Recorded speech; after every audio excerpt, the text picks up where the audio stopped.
Hello everyone, welcome to my YouTube channel. देखिए मैं बहुत काफ़ी टाइम बाद वीडियो बना रही हूँ, आपको पता होगा।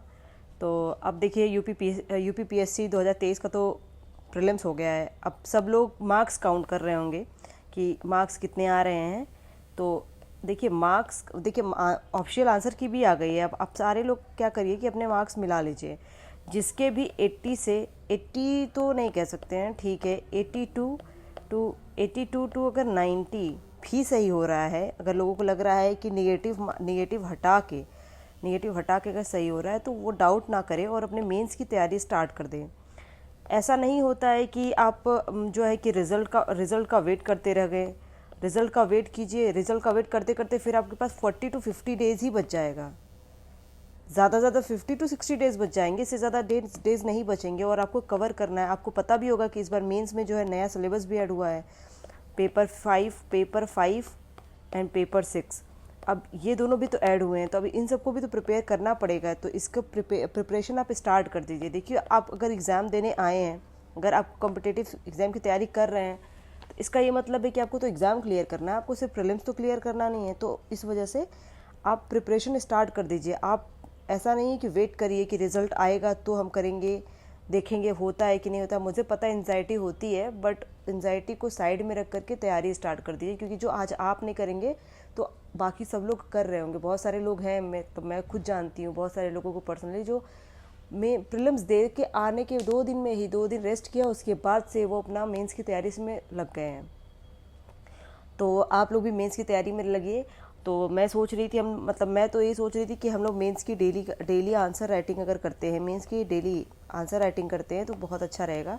तो मेरा एक टेलीग्राम चैनल है, तो उस पर हम लोग क्वेश्चन और आंसर्स पुट कर सकते हैं। क्योंकि कोई तो कहीं ना कहीं से तो क्वेश्चन मिल जाते हैं। पास्ट ईयर्स के स्टार्ट करते हैं, पास्ट ईयर से 1 2 3 4 के स्टार्ट करते हैं। देखिए जो नया 5 और 6 आ रहा है उसके बारे में तो हमें कुछ भी नहीं पता है कि वो क्या होगा, कैसे होगा। बट जो पुराने हैं 3 या 4 पेपर्स और प्लस हिंदी और ऐसे क्वालिफाइंग जो है उसको हम लोग मतलब देख सकते हैं। उसके मार्क्स खैर क्वालिफाइंग नहीं है, उसके भी मार्क्स जुड़ते ही हैं। तो उसको भी हम लोग मतलब उसके भी आंसर्स राइटिंग कर सकते हैं। लास्ट ईयर्स के 10 साल के, 6 साल के, 7 साल के तो स्टार्ट कर सकते हैं। 21 से 22 से स्टार्ट कर सकते हैं। तो मैं तो खुद आंसर राइटिंग स्टार्ट कर दी हूँ। तो 2022 से ही स्टार्ट कर दिया है मैंने वापस से। मैं मेंस इतनी बार दे रखी हूँ फिर भी कि परफेक्शन मतलब कभी भी मेरी पढ़ाई कभी कंप्लीट नहीं होती है। तो हमेशा भी आंसर राइटिंग में परफेक्शन लाना पड़ेगा। सिलेक्शन नहीं हो रहा है तो कहीं ना कहीं तो प्रॉब्लम मेरे अंदर ही है। तो मुझे वो चीज़ को देख करके उसको इम्प्रूव करना पड़ेगा। और बाकी दूसरा है कि जिसका मतलब प्रीलिम्स नहीं हो रहा है, अब वो क्या करे। प्रीलिम्स नहीं हो रहा है, देखिए सबसे मेन बात होता है कि जब भी आप प्रिपरेशन करने आते हैं ना, तो सबसे बड़ी चीज़ होती है कि गाइडेंस। अब गाइडेंस, अब देखिए हर किसी को पर्सनली कोई गाइड नहीं कर सकता। हर किसी के पास गाइड ये जो फैक्टर होता है वो नहीं होता है। तो हमेशा ही कोई ना कोई ऐसे कोई मतलब टीचर होते हैं, या तो कोई फ्रेंड होता है, या तो कोई है जो बार बार एग्ज़ाम दे रखा है और वो हमें वो भी मतलब सीनियर ही कह सकते हो या तो कलीग कह सकते हो।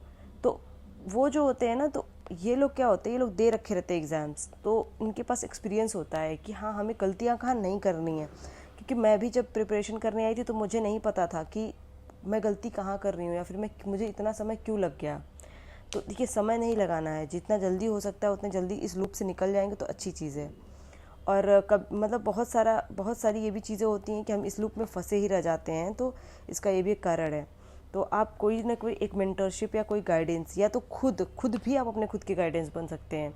तो सबसे पहले अब जिसका नहीं हुआ अब क्या करेगा वो, सबसे पहले क्या करिए कि सिलेबस को देख लीजिए।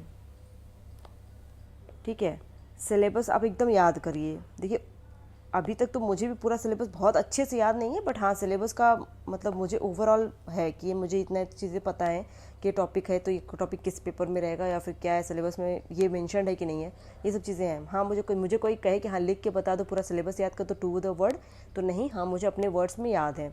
तो सिलेबस याद करना बहुत ज़रूरी है। तो सिलेबस को पहले प्रीलिम्स सबसे बड़ा हर्डल होता है, लेकिन सबको क्या लगता है कि हम प्रीलिम्स की तैयारी कर लेंगे तो हम सबकी तैयारी हो जाएगी, तो पहले प्रीलिम्स क्लियर करते फिर आगे मेंस देखेंगे। नहीं, ऐसा नहीं होता है।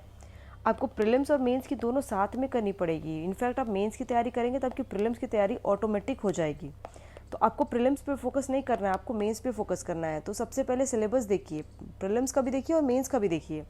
उसके बाद जो है स्टार्ट करिए कि अपने खुद के नोट्स बनाइए। नोट्स तो देखिए, नोट्स की अवेलेबिलिटी तो बहुत है मार्केट में, लेकिन मतलब डाइवर्ट नहीं होना है, क्योंकि जिस तरीके से अवेलेबिलिटी है उस तरीके से लोग भी डाइवर्जन बहुत ज़्यादा रहता है। कितनी सारी बुक्स आ चुकी हैं अभी तो मार्केट में। तो कुछ कुछ स्टैंडर्ड्स बुक रखिए अपने पास, उस स्टैंडर्ड बुक से ही पढ़ाई करिए। ऐसा नहीं है कि हर कुछ पढ़े जा रहे हैं, सब कुछ पढ़ लिया। अरे अब यहाँ पे कोई टॉप नहीं करना पड़ता है, प्रीलिम्स में तो बिल्कुल भी नहीं। प्रीलिम्स में सिर्फ कट ऑफ निकालने पड़ते हैं, तो सब कुछ पढ़ के जाएंगे तो नहीं, जो पढ़ा है उसको एग्जैक्ट पढ़ा है। तो सबसे पहले सिलेबस देख लिया, फिर उसके बाद टॉपिक पढ़ लिया। टॉपिक के बाद अभी देखिए पूरा साल बचा है, तो आप घटना चक्र ले आइए। घटना चक्र मैं तो मानती हूँ कि हाँ, इसको पढ़ना चाहिए। घटना चक्र लाइए, जो टॉपिक पढ़ा है वो चैप्टर पढ़ लिए। ये टॉपिक पढ़ लिया, अब उसी का वो चैप्टर पढ़ लीजिए, चैप्टर से क्वेश्चन लगा लिए। फिर दूसरा टॉपिक पढ़ लिया, देखो टाइम टेकिंग है। दूसरा टॉपिक पढ़ लिया, फिर उस चैप्टर के पेपर लगाइए।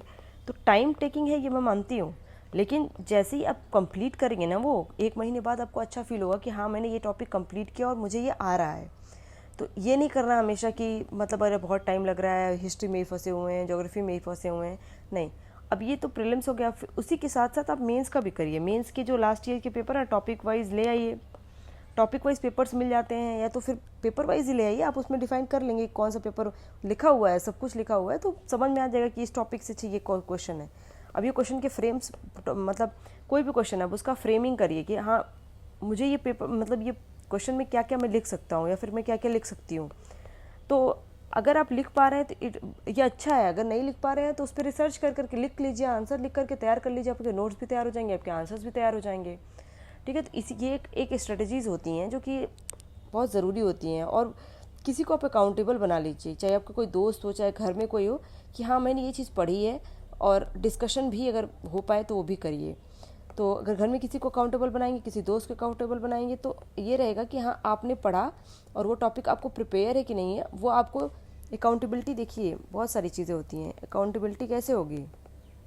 आपने पेपर लगाया, ठीक है, आपने आंसर लिखा, आपने डिस्कशन किया, ठीक है, आपने रिकॉल किया। ये सब चीज़ें क्या हैं, अकाउंटेबिलिटी हैं। आपके खुद के लिए हैं ये सब। प्रिपरेशन के स्टार्टिंग में 1-2 साल में लोग अकाउंटेबल 1 साल भी कर दे तो बहुत बड़ी चीज़ है, लेकिन आगे जो काम आती है वो यही आती है। तो देखिए अभी जो है मेंस की अच्छे से प्रिपरेशन करिए। मैं खुद प्रिपरेशन कर रही हूँ और मैं खुद आंसर राइटिंग लिखूंगी, तो मैं आंसर राइटिंग इस पर शेयर करती रहूँगी, मैं डिस्कस करती रहूँगी।